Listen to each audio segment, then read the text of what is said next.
sebagai presentator pertama ingin mengulas tentang buku ini.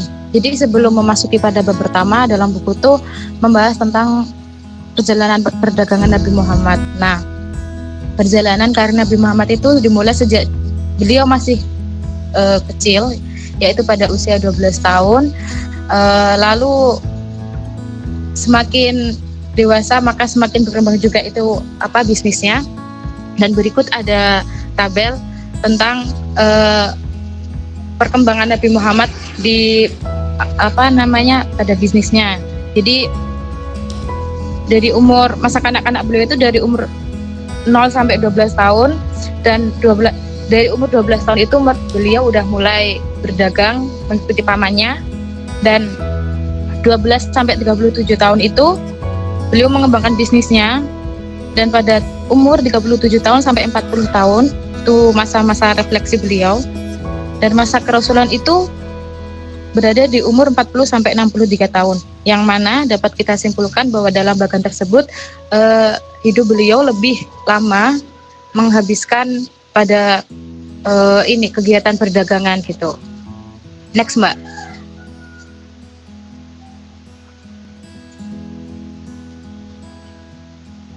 Nah, pada bab pertama di buku ini itu membahas tentang pribadi seorang pembisnis. Kita semua tahu bahwa Nabi Muhammad itu merupakan seseorang yang jujur, maka dengan itu yang membuat orang-orang tertarik dengan apa yang Nabi Muhammad perjualbelikan. Soalnya apa yang dikatakan Nabi Muhammad tentang barang tersebut, maka itu ada yang ada di barang tersebut begitu. Jadi tidak ada kebohongan gitu. Nah, di sini di buku ini juga dijelaskan bahwasanya sikap jujur itu adalah sumber dari kepercayaan setiap orang, sebab kepercayaan bukanlah sesuatu yang diciptakan, tapi sesuatu yang dilahirkan dari diri orang itu sendiri, seperti itu. Nah, next, Mbak.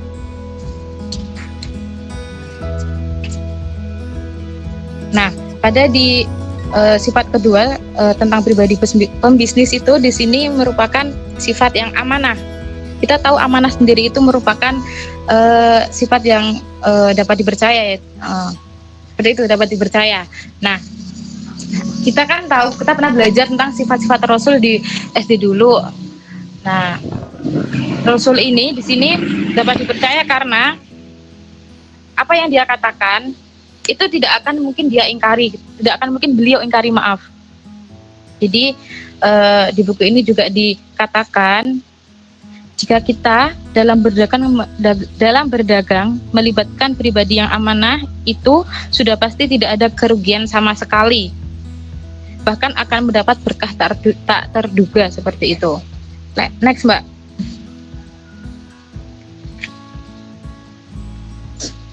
Nah, yang ketiga, dalam berdagang itu tidak menimbun barang, jadi tidak memanfaatkan keadaan. Contohnya kemarin kayak belum lama terjadi di negara kita ya teman-teman, masker, minyak goreng lah segala macam seperti itu. Nah, itu sebenarnya tidak boleh karena itu menimbulkan kerugian tersendiri, entah untuk si konsumennya maupun si yang berdagang itu sendiri, seperti itu. Next, Mbak.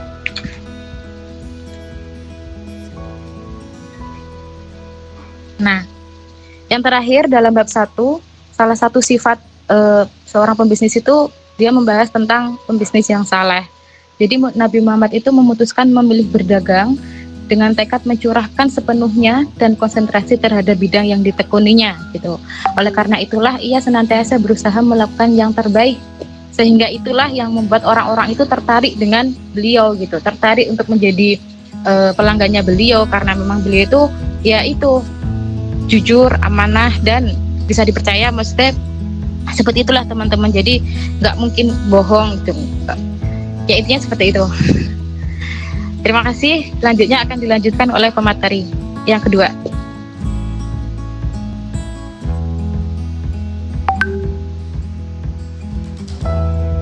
Baik, saya akan melanjutkan presentasi dari Mbak Anissa. Bab kedua ini membahas mengenai menghadapi pelanggan. Yang pertama itu menghormati pelanggan. Rasulullah SAW telah memberi teladan bagaimana menghormati dan melayani pembeli. Salah satu caranya adalah bersikap ramah. Nah, itu ada ungkapan bahwa pembeli adalah raja.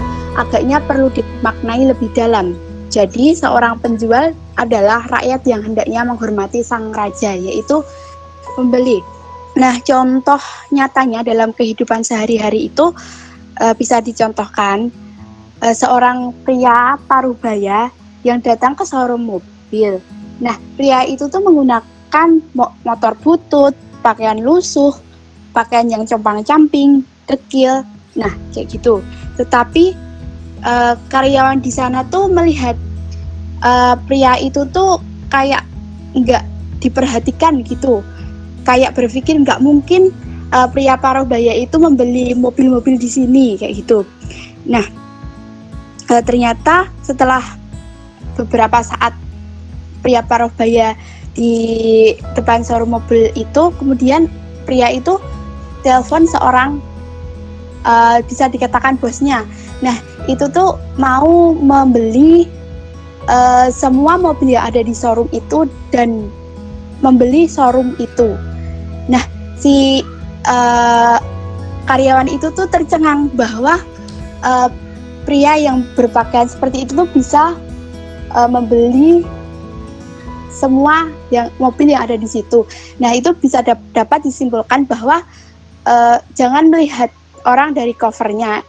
Jadi kita menghormati pelanggan, baik itu pelanggan kaya, miskin, ganteng, cantik. Nah, itu diperlakukan sebagaimana mestinya dihormati, kayak gitu. Nah, kunci atau dagang Nabi Muhammad SAW yaitu mampu mengenali karakteristik para pembeli dengan baik, karena memang setiap pembeli mempunyai karakteristik berbeda dan menggunakan jenis transaksi yang berbeda pula. Beliau menegakkan sikap rendah hati dalam berdagang.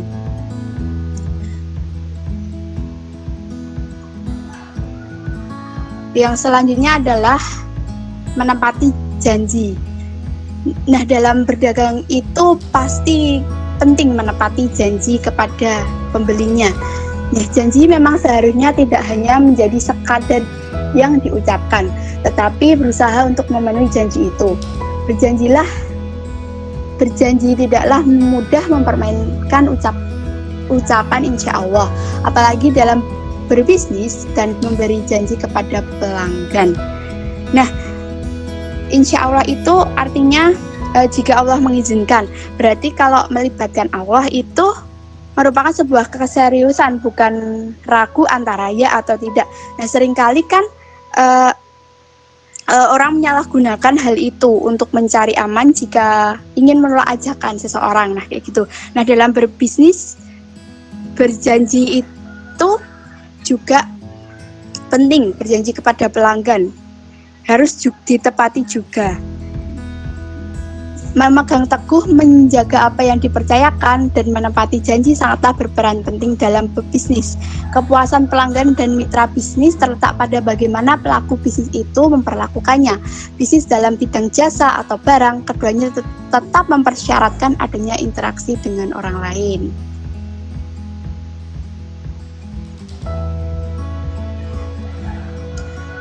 Nah, yang ketiga adalah menjual produk berkualitas. Prinsip berbisnis yang ditekankan Muhammad SAW adalah tidak sekedar mencari keuntungan, tetapi juga bermanfaat untuk orang lain. Nah, dalam hal ini yang dimaksudkan adalah produk itu tidak hanya menarik di packaging luarnya, tetapi isinya itu harus bermanfaat bagi bagi konsumen yang membeli produk tersebut. Nah, beberapa kesalahan yang terkadang pedagang lakukan dalam menjual produknya itu, yang pertama, satu, menjual tidak sesuai dengan kualitas produk. Nah, hal ini yang dimaksudkan adalah harga jual itu disesuaikan dengan kondisi produk. Jika barang kurang bagus, ya ditawarkan dengan harga murah. Nah, sebaliknya jika harga mahal, itu harus dijelaskan apa yang mendasari harga itu mahal kepada konsumen yang ingin membelinya. Yang kedua, ada menjual produk haram. Nah, tentu saja di dalam Islam itu juga tidak boleh menjual produk haram, termasuk produk yang sudah haram itu jika kita ingin menjualnya juga kita mendapat keuntungannya itu ya juga haram juga gitu. Nah, misalnya menjual miras, menjual CD atau novel yang berbau porno, itu tidak bermanfaat bagi pembelinya. Yang ketiga, menjual barang yang belum dimiliki. Nah, sekarang kan marak ya teman-teman jual beli online. Nah, di jual beli online ini kan pembeli tidak bisa secara langsung melihat produknya, hanya sekedar lihat foto saja. Nah, beli barang lewat online ini harus hati-hati biar tidak kena penipuan. Nah, takutnya penjual itu tuh tidak memegang barang yang ia jualnya kayak gitu. Itu kan bisa jadi penipuan ya teman-teman. Nah, yang terakhir yaitu menjual produk promosi dengan menutup harga sebenarnya. Nah, dalam hal ini produk yang digunakan sebagai promosi untuk menarik minat pembeli itu sebenarnya tidak terlalu mahal, tapi seolah-olah diberi kesan bahwa harganya sangat mahal, sehingga pembeli akan merasa mendapat keuntungan berlipat.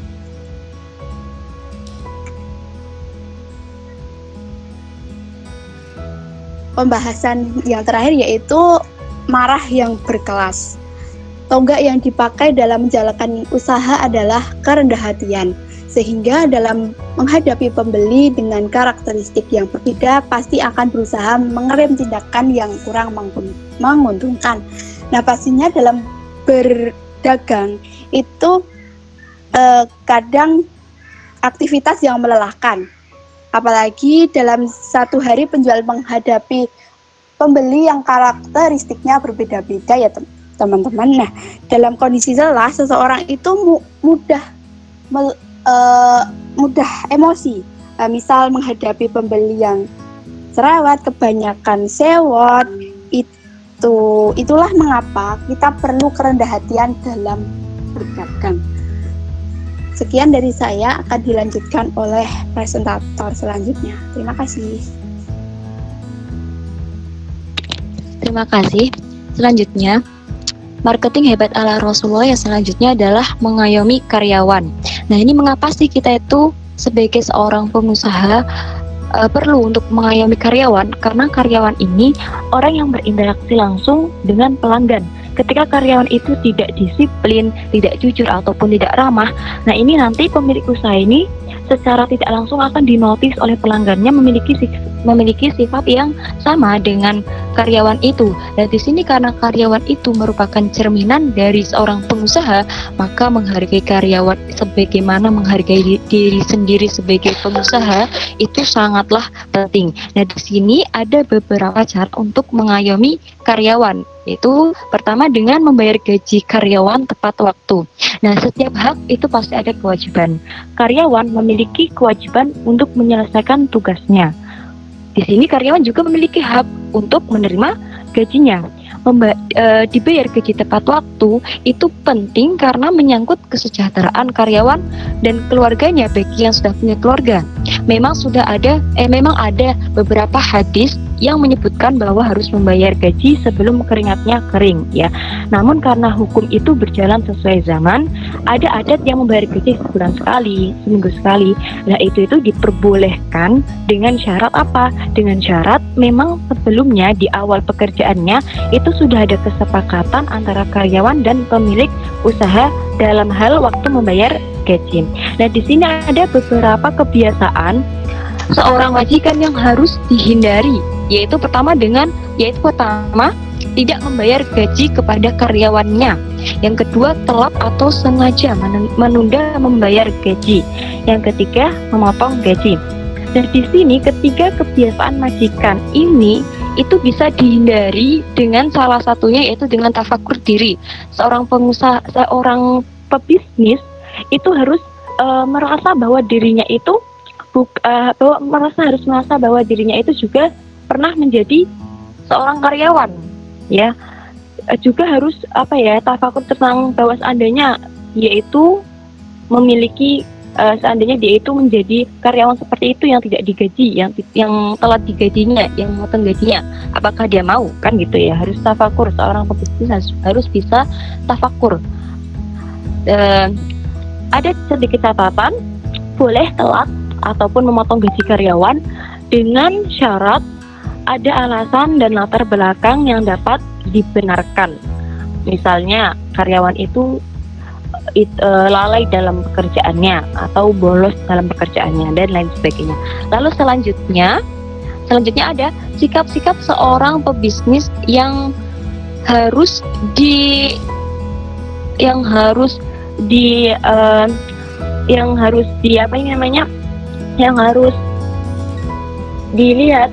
karena dia kan seorang pemimpin itu menjadi panutan bagi karyawannya. Jadi sikapnya pula menjadi panutan karyawannya. Di sini beberapa sikap karyawan yang harus dilihat itu ada: pertama, cara bersikapnya, yang kedua, gaya bicaranya, yang ketiga, penanganan masalah. Ketiga sikap ini minimal pemimpin itu melakukannya dengan baik sebagaimana seorang leader itu melakukan. Jadi misal cara bersikap harus sopan, disiplin, gaya bicaranya tegas, tidak kasar, penanganan masalahnya dia menyelesaikan masalah dengan adil, dengan berwibawa. Selanjutnya yaitu berperi kemanusiaan, yaitu menganggap bahwa karyawan ini sebagai keluarga seorang majikan juga. Nah, kalau di rumah kan keluarga kita ayah, ibu, anak, kakak, nenek. Nah, kalau di sebuah perusahaan keluarganya kita itu sudah beda lagi. Majikan, karyawan, tukang kebun, tukang pel itu sudah menjadi keluarga kita. Nah, seperti halnya di rumah, ketika hubungan sosial di suatu perusahaan itu baik, maka ketika kita melakukan apapun, entah itu pekerjaan yang berat ataupun ringan, itu kita akan merasa nyaman dan bahagia. Akibatnya apa? Akibatnya akan mempengaruhi hasil kerja yang lebih baik. Lalu selanjutnya ada suasana rohani. Suasana rohani ini apa? Suasana rohani adalah suasana di mana suasana itu mampu membuat hati ataupun jiwa itu menjadi tenang. Misalnya beribadah, membaca Al-Quran. Nah, di suatu pekerjaan juga harus ada kegiatan yang menimbulkan suasana rohani yang positif. Misalnya ketika waktu azan itu diusahakan untuk berhenti melakukan sholat. Contoh perusahaan yang seperti itu yang saya lihat itu, kalau kalian tahu Naiso itu ketika dia azan, tokonya itu ditutup, pelanggan disuruh keluar, lalu karyawannya jamaah di dalam toko tersebut. Ya, itu contohnya suasana rohani. Lalu manfaatnya apa sih dan hubungannya dengan marketing itu apa? Lah, ketika seorang karyawan itu hatinya tenang, maka apapun pekerjaan yang dia lakukan itu akan dijalankan dengan ikhlas dan penuh semangat, dan ini secara tidak langsung akan mendorong etos kerja itu meningkat, ya. Lalu selanjutnya perspektif Islam mengenai suatu pekerjaan. Ciri-ciri orang yang bekerja itu ada dua, yaitu ikhtiar dan tawakal. Ketika seseorang itu ikhtiar dan diiringi dengan tawakal, insya Allah hasil yang dicapai itu baik. Doa tanpa usaha itu sia-sia, usaha tanpa doa itu sombong. Tujuannya apa sih? Tujuannya itu agar pekerjaan itu membawa keberkahan. Selanjutnya, presentator selanjutnya.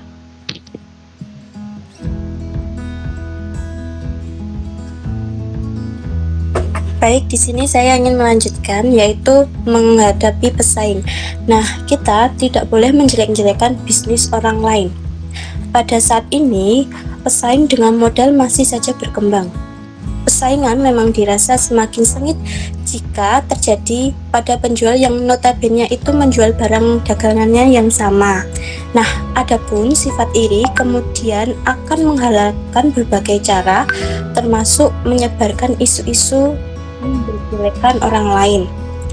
Nah, itu termasuk dalam perbuatan ghibah.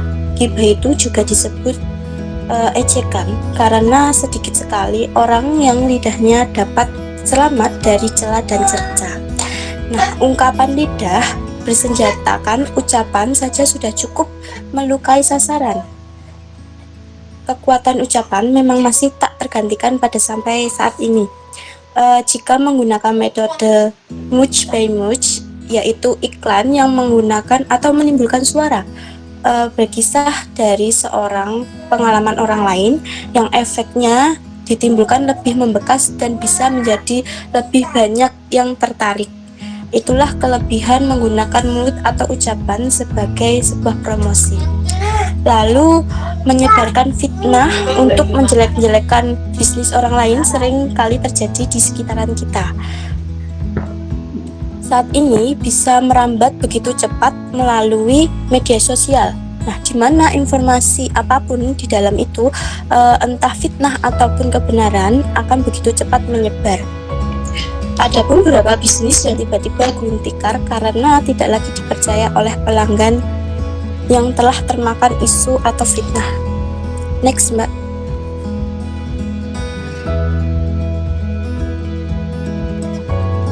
Nah, di sini selanjutnya tidak melakukan riswah.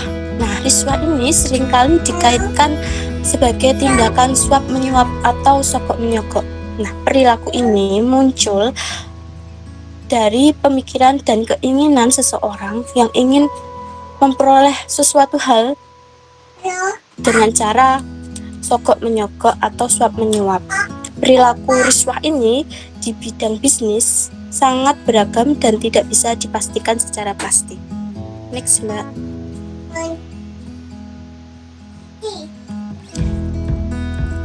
Lalu selanjutnya sinergi dalam bisnis. Nah, Islam tidak mengenal persaingan bisnis, tetapi Islam itu mengenal bersinergi. Ukhuwah atau persaudaraan merupakan salah satu ajaran yang paling penting untuk diwujudkan dalam masyarakat Islam. Sinergi ini diartikan sebagai bentuk dari kerjasama yang dihasilkan melalui kolaborasi masing-masing pihak, tanpa adanya persaingan kalah ataupun menang. Nah, sinergi ini mengisi dan melengkapi perbedaan untuk mencapai keberhasilan lebih besar daripada jumlah bagian per bagian. Next, Mbak.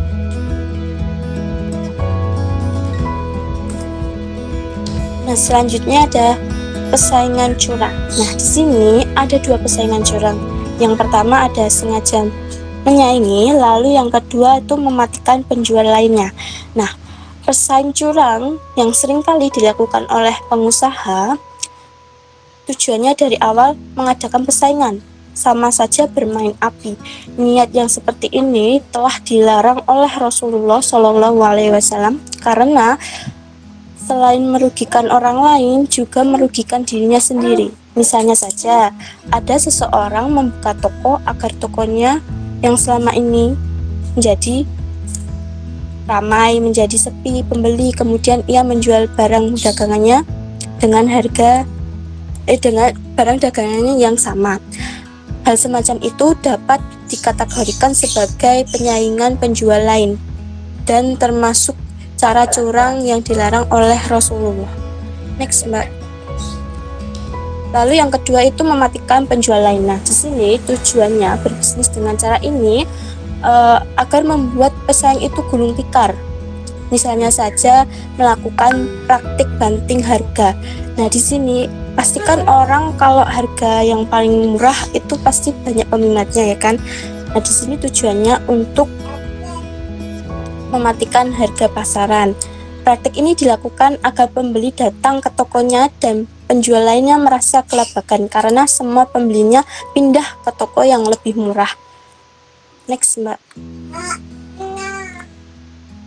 Rumput tetangga tak lebih hijau. Nah, di sini hampir sebagian orang pernah memiliki rasa iri melihat kehidupan orang lain itu lebih baik daripada dirinya.